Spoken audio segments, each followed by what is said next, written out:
中一日中央讲，即马花莲灾区上欠水电等等专业的技工，要请因来斗3工。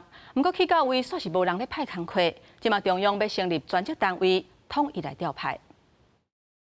50个，好，麻烦进来点一下50个。透早之工10个人一排，伫公河车站集合组队出发。中秋连假头一天，公河车站有真侪人订，人侪甲军用卡车都袂负载，改做替代役的船用行入去。真的好多人，都等吓到了，大家都好有热情。台科大就蛮常办跟花莲的活动，对，那学长姐1天之内就完成报名，然后我们就组了1车下来。到早起10点，公河车站统计有12000外的民众入站，不过接受中央调度的志工人数煞干那1300外个。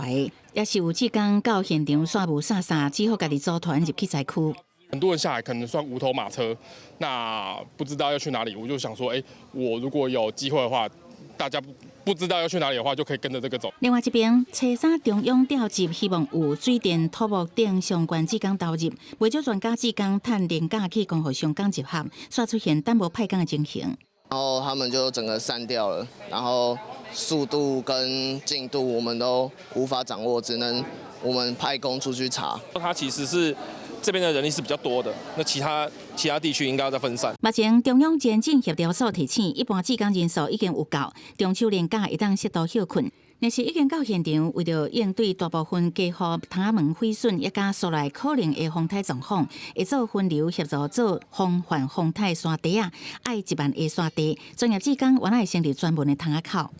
光复车站，我们会有一个牌子，有具备有水电专业志工的，我们会把它送到各村，交给村长运用。 中秋连假3天，大量的人力资源持续入来，对中央地方是不是会当顺利协调调度，也是真大考验。记者采访报道。